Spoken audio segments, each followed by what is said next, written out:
This year, Netflix released Damsel, the latest in a long and glorious tradition of dragon movies. But chances are you might have missed one of the most epic dragon movies ever made, Dragonslayer, released in 1981.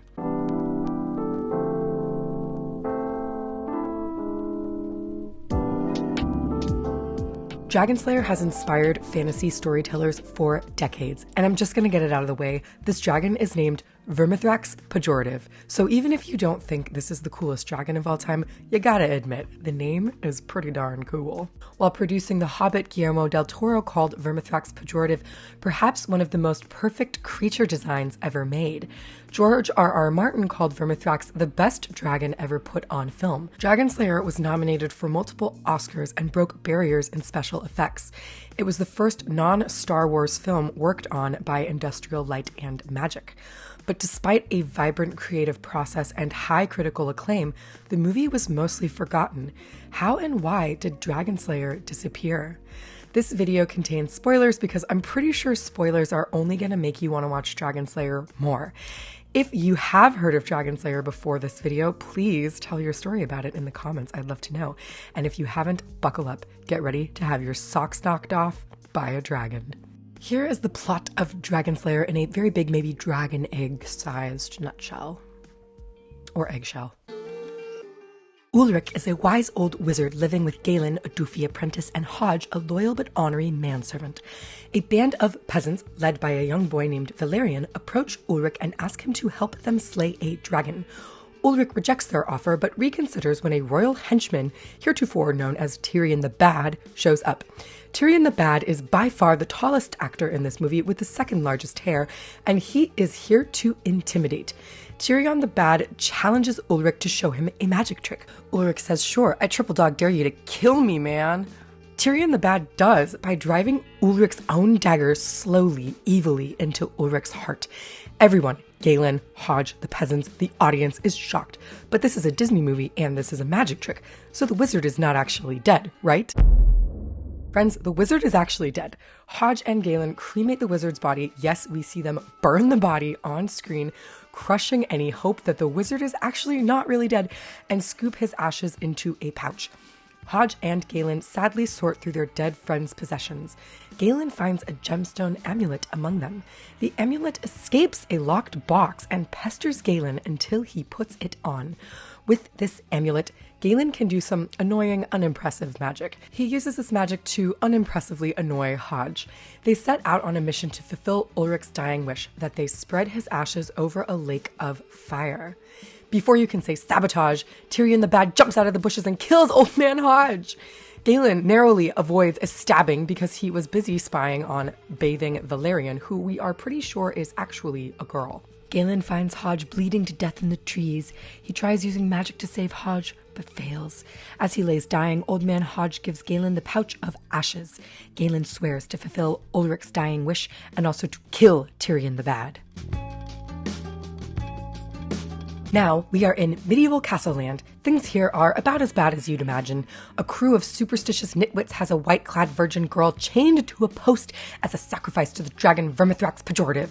You see, King Nitwit holds a semi-annual lottery whereby he selects a local virgin girl for Vermithrax to devour twice a year. This virgin is not happy about it. They chain her kicking and screaming to a post. She scrapes and claws her bloody wrists free from her shackles. And, dear viewer, it is as if your own soft wrists were skinned and bloodied under the iron cuffs. After much struggle, she breaks free. Surely this pure, innocent heroine, the flame of life so fierce within her, will escape the dragon's wrath. She's gotten 5 minutes of screen time in the first act after all. This is an established character. Friends, the dragon burns her to a crisp. Galen arrives to slay the dragon. He stands at the dragon's lair, shouts some Latin, and somehow an earthquake shakes Dragonland into rubble. The peasants rejoice. Valerian reveals that her father brought her up as a boy to avoid the lottery. She also says the princess's name never goes in. Even though Valerian lives in a brutal patriarchal society where it's clearly better to be a man in every way, she trades in her sword for a potato peeler and decides to live as a woman once and for all now that the dragon is presumably dead. She and Galen dance with glee at the Goodbye Dragon Festival. But not so fast. It's Tyrion the Bad seething to see Galen still alive. He grabs the cocky Dragonslayer by the ear and drags him to King Nitwit, the most innocuously deplorable king you've ever seen. After Galen fails to impress the court with his annoying, unimpressive magic, Tyrion the Bad snatches his magic amulet and King Nitwit locks him up. The fair Princess Elspeth goes to visit Galen. She has the first biggest hair in the movie, pure white clothing, lips like a rosebud, and a voice like a clear stream tinkling down a quartz mountainside. Galen accuses Elspeth of hypocrisy, revealing that her name never goes into the lottery. This shocks Elspeth, who, dear viewer, is possibly the purest, most noble princess ever to appear in a Disney movie. I know, there are so many good ones. She confronts King Nitwit, who confirms, then denies, the rumor. Meanwhile, Vermithrax, who is alive, is not happy that Galen crumbled her lair. Yes, that's right, you heard correctly, her. Vermithrax Pejorative is a dragon mama, and she is mad. This dragon hungers for another sacrifice. King Nitwit holds another lottery. Cardinal Yeasayer, local advisor and holy man, draws a name. He does not read it out loud. King Nitwit grows suspicious. The name belongs to Elspeth. King Nitwit tries to cover it up with some more lazy, not at all convincing lies, but Elspeth steps forward and says the sack is full of her name to certify the lottery. She says, I have learned that my name has been kept from jeopardy in all the drawings in the past, so I have put my name among the rest many times, once for each risk that over the years you took and I did not. Wow. Valerian goes to Galen and says there's only one way to get out of the Virgin Lottery now, if you know what I mean. Oh, and she also gives him a magic spear and a flame-proof shield made of dragon scales. The devout peasants escort the tranquil, solemn Princess Elspeth to the dragon's lair. She serenely lifts her wrists as they chain her to the post. The other peasants flee because they are scared of this dragon. Everyone knows the virgin thing is just hollow superstition. Vermithrax will eat anybody, chains or no. But Galen cannot let this blossom of nobility die. He leaps into action and frees Elspeth. But Tyrion the Bad will be damned if he lets this backstreet boy slip through his clutches again. They fight to the death, and just when we think all is lost, Galen pierces Tyrion the Bad with the magic spear right through the sacrifice post. Galen reclaims his amulet, but the princess has chosen her fate.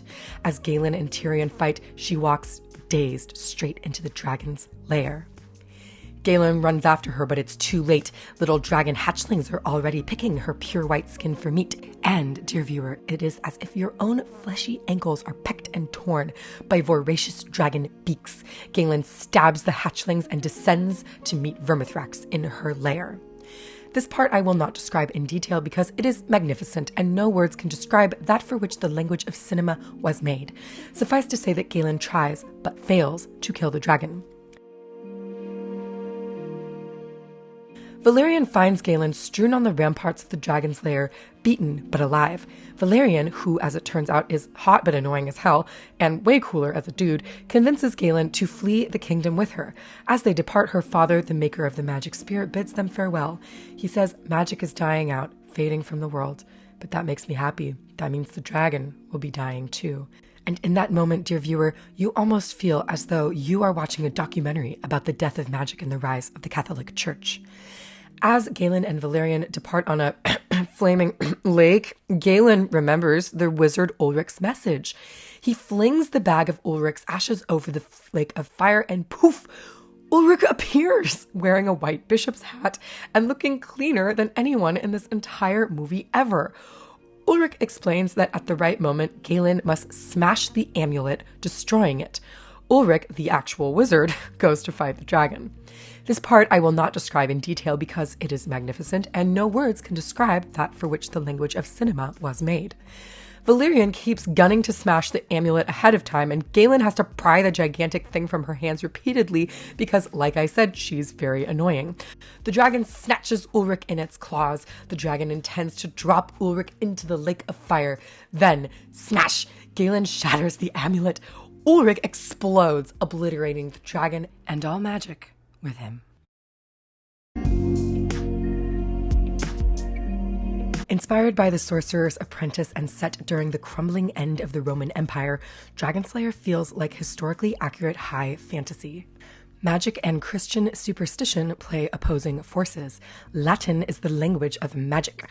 Writer Hal Barwood said, "We set out to create a very strange world with a lot of weird values and customs, steeped in superstition, so that the idea of magic would be a natural part of their existence." Dragonslayer is like other dark fantasy films like The Dark Crystal, Labyrinth, or Legend, films that showed off groundbreaking puppetry and special effects with grim, terrifying stories.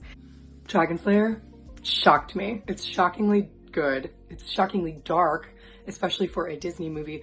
And perhaps most shocking of all is the fact that I went my entire dragon-obsessed youth without ever even hearing about it. But why? Dragonslayer was the first film Industrial Light and Magic worked on after Star Wars.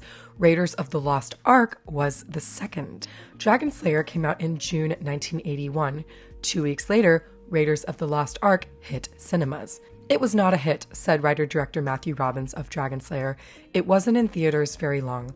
Dragonslayer was nominated for 3 Oscars, Best Original Score, Best Costume Design, and Best Visual Effects, and it lost almost all of them to Raiders of the Lost Ark. There is another reason why Dragonslayer was ahead of its time. In a 2003 making-of documentary, writer-director Matthew Robbins said Disney and Paramount had been trying to develop stories about dragons because of the Dungeons and Dragons craze that was sweeping the nation in the early 1980s. Young people loved Dungeons and Dragons, but the tabletop RPG was also the target of a religious hysteria known as the Satanic Panic.